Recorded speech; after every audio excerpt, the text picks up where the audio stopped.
नमस्कार, बहुत स्वागत है आपका जी पंजाब हरियाणा हिमाचल पर। मैं हूं आपके साथ ज्योति ठाकुर और खबरों की शुरुआत करेंगे इस अहम खबर के साथ। चंडीगढ़ स्थित हरियाणा और पंजाब के विधानसभा भवन में हिस्सेदारी को लेकर एक त्रिपक्षीय बैठक हुई है और इस बैठक के दौरान यूटी प्रशासन हरियाणा के तर्क से सहमत नजर आया है, तो वहीं पंजाब ने 1 महीने का वक्त मांगा है। हरियाणा 40% हिस्सेदारी पर अपना दावा ठोक रहा है और हरियाणा का आरोप है कि दशकों बाद भी हरियाणा को पूरी हिस्सेदारी नहीं मिली है इस विधान भवन में। और हरियाणा के आरोप को चंडीगढ़ प्रशासन भी अब सही ठहराता नजर आ रहा है, जो कि एक हरियाणा के लिए एक कामयाबी के तौर पर जरूर देखा जा रहा है, क्योंकि लंबे समय से आपको बता दें कि विधानसभा अध्यक्ष ज्ञानचंद गुप्ता लगातार प्रयासरत हैं विधान भवन में अपनी हिस्सेदारी को लेकर, हरियाणा की हिस्सेदारी को लेकर, और अब इसे लेकर कामयाबी मिलती नजर आ रही है। उधर बीजेपी के राज्यसभा सांसद रामचंद्र जांगड़ा द्वारा इनेलो के कार्यक्रम में शामिल होने को लेकर दिए गए बयान पर पूर्व केंद्रीय मंत्री चौधरी वीरेंद्र सिंह ने पलटवार किया है। चौधरी वीरेंद्र सिंह ने कहा है कि देवीलाल के सम्मान समारोह में कोई मुझे बुलाए तो जाने में तकलीफ नहीं। राजनेताओं और राजनीतिक पार्टी को कई बार छोटी सोच से ऊपर उठना चाहिए। चौधरी वीरेंद्र सिंह ने कहा कि जब 6 साल हो जाएंगे तब पूछेंगे कि आपका मन भर गया या नहीं। मुझे बीजेपी ने पूरा सम्मान दिया है, ये उनका कहना है। और साथ ही कहा कि बीजेपी मेरी पार्टी आज भी है, कल भी रहेगी। कोई ऐसी पार्टी नहीं जिसमें रामचंद्र जांगड़ा ना गए हों, उनका आगे का भी पता नहीं।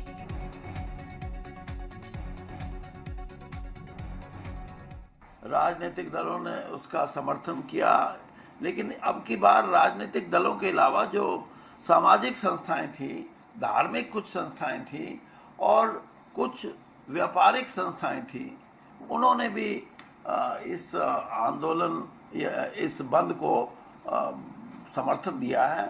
और मेरा अपना आकलन ये है कि जो पिछली जो कॉल संयुक्त किसान मोर्चा ने दी, उससे ये जो बंद था ये ज्यादा कारगर हुआ है। और बात करेंगे हरियाणा की, जहां स्टाफ सिलेक्शन कमीशन यानी कि HSCC तब एक बार फिर से सुर्खियों में आ गया जब पुलिस SI की भर्ती के लिए हुई परीक्षा में कुछ खास तरह के अजीबोगरीब सवाल किए गए। इससे विरोधियों को भी सरकार को एक बार फिर से घेरने का मौका मिल गया। इन सवालों में गृह मंत्री अनिल विज की विशेषता पूछी गई है। सवाल था कि हरियाणा के किस सांसद के पिता की हाल ही में मृत्यु हुई है। अब इस तरीके के सवाल पूछे जाने को लेकर कई तरह की प्रतिक्रियाएं भी सामने आने लगी हैं। कांग्रेस सांसद दीपेंद्र हुड्डा ने इस पर खास तौर पर ऐतराज जताया है और कहा है कि परीक्षा में जिस तरीके से यह सवाल पूछा गया है वो बेहद गलत है।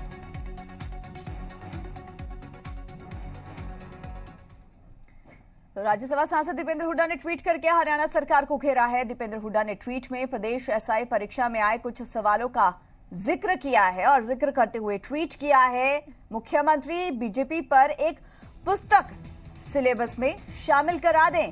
तंज कसा है दीपेंद्र हुड्डा ने हरियाणा सरकार पर जिस तरीके से SI की परीक्षा में यह सवाल पूछा गया है, मंत्रियों से संबंधित, उनकी विशेषता से संबंधित सवाल पूछा गया, उसे लेकर उन्होंने ट्वीट किया और उन्होंने लिखा कि एक ऐसी किताब सिलेबस में शामिल करवा दें जिससे छात्रों को मदद हो। दीपेंद्र हुड्डा ने ट्वीट में लिखा कि प्रदेश SI परीक्षा में बीजेपी प्रदेश अध्यक्ष कौन है, गृह मंत्री की क्या विशेषता है, किस बीजेपी MP के पिता की हाल ही में मृत्यु हुई, बड़ौदा सीट से बीजेपी उम्मीदवार कौन था, जैसे सवालों से छात्र परेशान हुए। ऐसे में मुख्यमंत्री मनोहर लाल जी से अनुरोध है कि आप बीजेपी पर एक पुस्तक पाठ्यक्रम में शामिल करा दें जिससे छात्रों की मदद हो। हरियाणा सरकार ने प्रदेश में 1 साल तक गुटखा पान मसाला पर प्रतिबंध बढ़ाने का आदेश दे दिया है। सरकार ने गुटखा पान मसाला पर प्रतिबंध बढ़ाने संबंधित आदेश का पत्र जारी कर दिया है। अगर कोई गुटखा पान मसाला बेचते हुए पाया गया तो उसके खिलाफ कार्रवाई की जाएगी। हरियाणा सरकार की ओर से ये एक्शन लिया गया है, इसे लेकर आदेश जारी कर दिए गए। उधर कृषि कानूनों पर सरकार और किसानों के बीच गतिरोध लगातार बना हुआ है। भारत बंद के जरिए संयुक्त किसान मोर्चा ने एक बार फिर से अपने आंदोलन को धार देने की कोशिश की है, तो वहीं केंद्रीय कृषि मंत्री नरेंद्र तोमर ने फिर अपील की है किसान बातचीत के लिए आगे आए। सरकार उनकी हर आपत्ति पर विचार के लिए तैयार है। तो विपक्ष कह रहा है कि सरकार बातचीत के लिए बुलाती तो है मगर बात सुनती नहीं।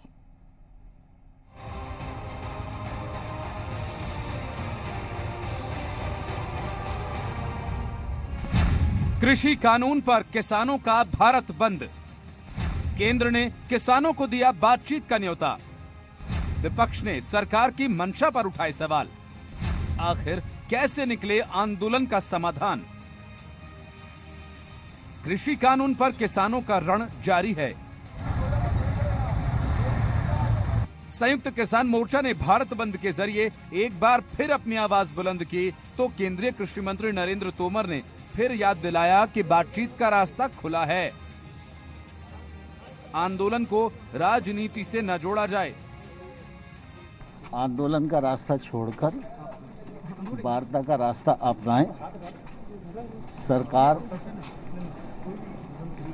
उनके द्वारा बताई गई आपत्ति पर विचार करने के लिए तैयार है। वहीं संयुक्त किसान मोर्चा का ये आरोप है कि सरकार बार बार बातचीत की बात तो करती है लेकिन बात करती ही नहीं, जबकि बातचीत के लिए किसान भी तैयार बैठे हैं। और वे भी कहते रहेंगे, हम भी कहते रहेंगे। अगर हम भी बात करने को तैयार है, वे भी बात करने को तैयार है, लेकिन बात हो नहीं रही। आगे की रणनीति बता देंगे। वहीं भारत बंद के समर्थन में आया समूचा विपक्ष कह रहा है कि सरकार को बिना शर्त बातचीत करनी चाहिए। केंद्र को किसानों की मांग मान लेनी चाहिए। बातचीत से हल निकल सकता है और जो बातचीत शुरुआत करते हैं तो कोई कंडीशनल नहीं होती है, किसी की तरफ से भी कोई कंडीशन नहीं लगाई जानी चाहिए। तो खुले दिल से बातचीत करनी चाहिए और इस समस्या का समाधान जो है सम्मान पूर्वक किसानों के उसमें समस्या का समाधान करना चाहिए। आज़ाद भारत में भी अगर किसानों की नहीं सुनी जाएगी तो फिर कहाँ सुनी जाएगी? उनकी जितनी भी मांगे हैं सब जायज़ हैं। शुरू से हम उनकी मांगों के पक्ष में रहे हैं और मैं केंद्र सरकार से अपील करता हूं कि जल्द से जल्द उनकी मांगे माने। हरियाणा सरकार ने नेशनल हाईवे और बॉर्डर खुलवाने के लिए विशेष कमेटी का गठन भी किया है। मनोहर सरकार ने सुप्रीम कोर्ट में हलफनामा दाखिल कर बताया है कि रास्ते खुलवाने की कोशिशें जारी हैं।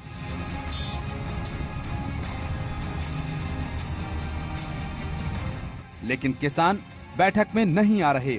ऐसे में बड़ा सवाल यह है कि आखिर इस आंदोलन का समाधान कैसे निकलेगा? साक्षी शर्मा के साथ ब्यूरो रिपोर्ट, जी मीडिया।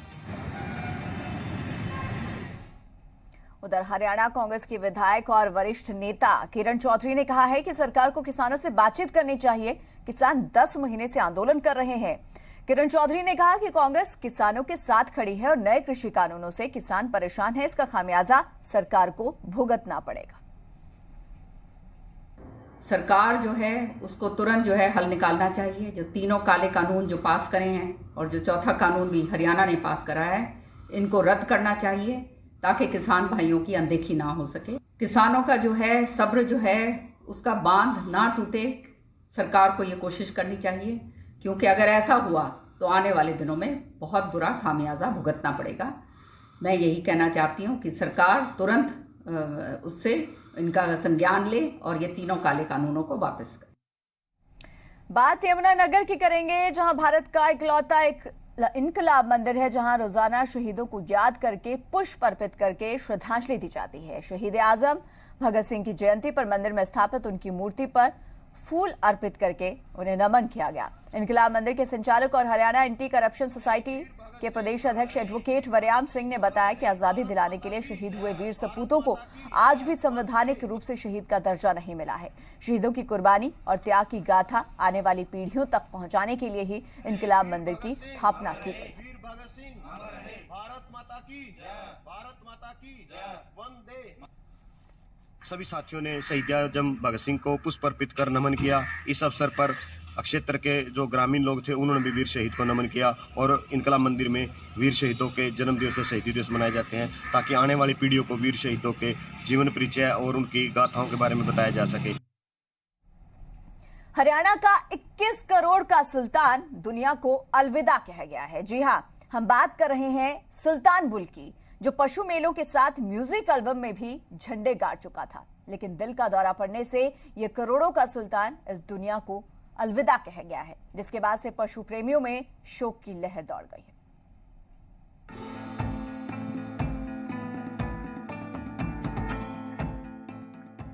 एक सुल्तान था फिल्म में और एक हरियाणा में। हरियाणा का ये सुल्तान 21 करोड़ का था। कैथल के बूढ़ा खेड़ा गांव का सुल्तान बुल, जो पशु मेलों में पूरे उत्तर भारत में अपने झंडे गाड़ चुका था, वो दुनिया को अलविदा कह गया है। कैथल के सुल्तान बुल की 2018 में राजस्थान के एक पशु मेले में 21 करोड़ रुपए की कीमत लगी थी। कुछ दिन पहले दिल का दौरा पड़ने से सुल्तान बुल की मौत हो गई। पशु मेलों में तहलका मचाने वाले सुल्तान ने नरेश और उसके परिवार को इतना नाम दिलाया कि आज हर कोई इन्हें सुल्तान की वजह से ही जानता है। हर एक प्रतियोगिता में सुल्तान ने झंडे गाड़े। सुल्तान का सीमन साल में लाखों रुपए में बिकता था। यहाँ तक कि हरियाणा की म्यूजिक एल्बम में भी सुल्तान ने अपना रोल अदा किया है। सुल्तान बुल के मालिक नरेश का भी कहना है, सुल्तान जैसा कोई नहीं था और न कोई होगा। गांव से बगैर बाहर कोई नहीं जानता था। जो भी देन आज सब कुछ उसकी देन है और उसका कर्ज हम कभी नहीं उतार सकते। चाहे कंपटीशन हो या मतलब किसी भी फील्ड में हो, हमारे गांव को कोई भी नहीं जानता था। पहले जानता था तो मतलब ये बोलते थे भाई कैथल में कोई गांव है। सुल्तान के बाद जब से चैंपियन बना 2013 के बाद, जब से ये जानने लगे भाई बूढ़ा खेड़ा सुल्तान वाला। जाहिर सी बात है, सुल्तान बुल का जितना नाम हुआ उतना किसी का नहीं हुआ। अब परिवार यही चाहता है कि किसी दूसरे बुल को ऐसी परवरिश देकर सुल्तान जैसा बनाया जाए ताकि सुल्तान की कमी महसूस न हो। विपिन शर्मा, ज़ी मीडिया, कैथल।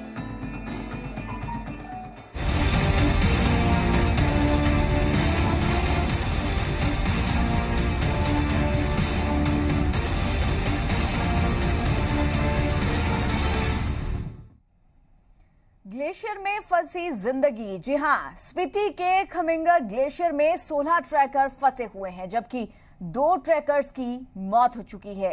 सूचना मिलते ही लाहौल स्पीति के डीसी ने 32 सदस्यों के रेस्क्यू दल का गठन किया है और इस रेस्क्यू टीम में आर्मी के एक डॉक्टर समेत कुल 32 सदस्यीय रेस्क्यू टीम का गठन किया गया। इस टीम में 16 आईटीबीपी के 6 डोगरा स्काउट के जवान और 1 आर्मी डॉक्टर शामिल हैं।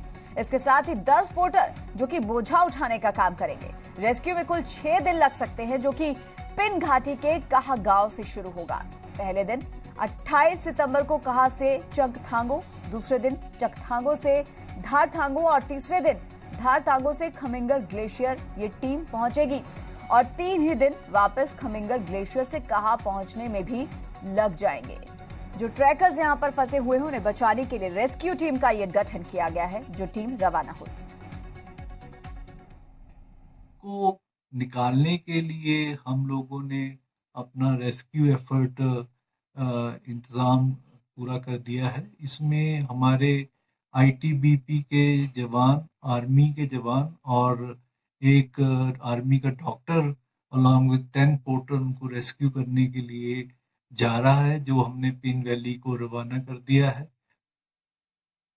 हिमाचल प्रदेश के चंबा से एक वायरल वीडियो सामने आया है, जहां नशे में धुत एक व्यक्ति सांप से खेलता हुआ नजर आ रहा है और उसके परिजन कमेंट्री करते हुए सुनाई दे रहे हैं। बुरी तरह नशे में चूर ये व्यक्ति बार बार सांप को अपने मुंह में डालता है, अपनी जीभ को सांप के मुंह से टच करता है और इस दौरान नशे में धुत व्यक्ति के परिवार को भी मजाक सूझ रहा है और बैकग्राउंड में परिजनों की कमेंट्री को साफ साफ सुना जा सकता है। लेकिन नशे में धुत व्यक्ति का खेल उसकी जिंदगी छीन लेगा, इसका अंदाजा उसके परिजनों को भी शायद नहीं था।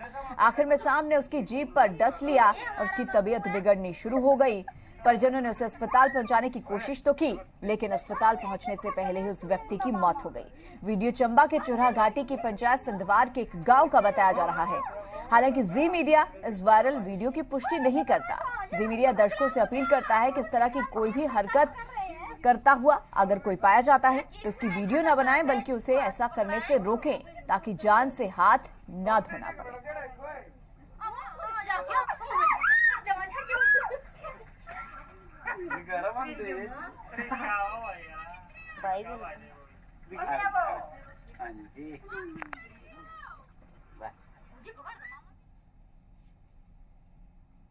तो वहीं प्रदेश में पिछले 24 घंटे में कोरोना के रविवार से ज्यादा मामले सामने आए हैं, जहां रविवार एक दिन में कोरोना के 112 नए मामले रिपोर्ट किए गए थे हिमाचल प्रदेश के अंदर।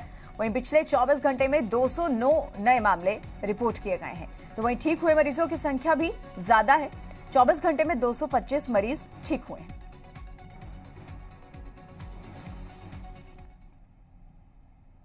हिमाचल बीजेपी आगामी उपचुनाव के लिए तैयार है। पार्टी ने इस बाबत रणनीति तैयार कर ली है। ये जानकारी हिमाचल प्रदेश प्रवक्ता रणधीर शर्मा ने शिमला में हुई प्रदेश बीजेपी की बैठक के बाद दी है। साथ ही उन्होंने दावा किया है कि प्रदेश में किसान आंदोलन का कोई असर नहीं है। हिमाचल बीजेपी अध्यक्ष सुरेश कश्यप ने कहा कि स्वर्णिम रथ यात्रा सभी 68 विधानसभा हलकों में निकाली जाएगी। होटल पीटर हॉफ से होते हुए पार्टी की बैठक में बीजेपी के राष्ट्रीय उपाध्यक्ष सौदान सिंह, बीजेपी के हिमाचल प्रदेश प्रभारी अविनाश राय खन्ना, मुख्यमंत्री जयराम ठाकुर और सह प्रभारी संजय टंडन मौजूद रहे। स्वच्छता अभियान हमारी पार्टी हर पंचायत स्तर पर करेगी। पंचायतों में जहां कोई देवी देवता का स्थान है, मंदिर है, वहां पर स्वच्छता अभियान चलाया जाएगा। कोई हॉस्पिटल अस्पताल है, वहां पर यह अभियान चलाया जाएगा। या इसके अलावा पीने के पानी के जो स्रोत हैं, प्राकृतिक संसाधन स्रोत हैं, उनको साफ करने का अभियान हमारी पार्टी बहुत बड़े स्तर पर हर पंचायत में चलाएगी। ये निर्णय भी आज की इस बैठक में हुआ है। उधर ऊना की स्वां नदी में अवैध खनन रोकने के लिए एनजीटी आदेश पारित कर चुकी है, जिसे इन्फोर्समेंट विंग लागू करवाएगा। इन्फोर्समेंट विंग जल्द एक्टिव होकर काम करना शुरू कर देगा। माइनिंग और पुलिस समेत कुछ अन्य विभागों के कुल 30 लोगों को इस टीम में शामिल किया जाएगा। एडिशनल एसपी ने इस बारे में बताया कि इन्फोर्समेंट विंग जल्द अपना काम करना शुरू करने वाला है। आदेशों की पालना हम सारे डिपार्टमेंट इकट्ठा होके in coordination with other departments, जिस तरह से इंडस्ट्री डिपार्टमेंट है, उसके बाद हमारा डिस्ट्रिक्ट एडमिनिस्ट्रेशन है और माइनिंग ऑफिसर है, साथ में ट्रांसपोर्ट डिपार्टमेंट है। इसमें 3 बातें हैं कि एक तो रूट निर्धारित किया जाएगा, किस रूट पे वो व्हीकल्स अप्लाई करेंगे जो माइनिंग मटेरियल ले जाते हैं। दूसरा, जो भी क्रशर वाले के मालिक होंगे वो अपने पिलर लगाएंगे, बाउंड्री तय करेंगे कि किस क्षेत्र में माइनिंग करेंगे। चलिए अब आपको दिखाएंगे एक अच्छी खबर। आज के आधुनिक युग में सस्ती बिजली के लिए सरकारें जहां सोलर एनर्जी को बढ़ावा दे रही हैं, तो वहीं सिरसा के गांव के एक युवा ने सोलर एनर्जी के अलावा एनर्जी का एक नया विकल्प इजाद किया है, जो कि बहुत सस्ता है और पूरी तरह से देसी तकनीक पर आधारित है। गांव कुत्ताबड़ का रहने वाला युवा बलराज हवा से एनर्जी बनाने के लिए पिछले लगभग 9 सालों से प्रयासरत है। कम खर्च में विंड एनर्जी प्रोजेक्ट तैयार किया गया है, जो कि पूरी तरह से देसी निर्मित है। बलराज अपने गांव में घर की छत पर लैब टेस्टिंग कर रहे हैं, जो कि इको फ्रेंडली साबित होगा और इस प्रोजेक्ट के पूरा होने से किसानों को भी काफी फायदा मिलने वाला है। बलराज ने सरकार से इसे प्रमोट करने की मांग की है। न्यू एंड रीन्यूएबल एनर्जी के प्रोजेक्ट को लेकर एक बहुत ही नायाब प्रोटोटाइप तैयार किया है। विंड एनर्जी को लेकर के बिजली का उत्पादन।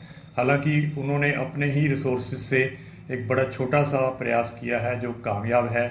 अगर हमारी सरकारें, हमारे टेक्निकल इंस्टीट्यूट्स ऐसे युवाओं को प्रोत्साहित करें, उन्हें टेक्नोलॉजी ट्रांसफ़र करें, तो डेफिनेटली ये एक साफ क्लीन एनवायरनमेंट में ये काम आने वाली चीज़ है।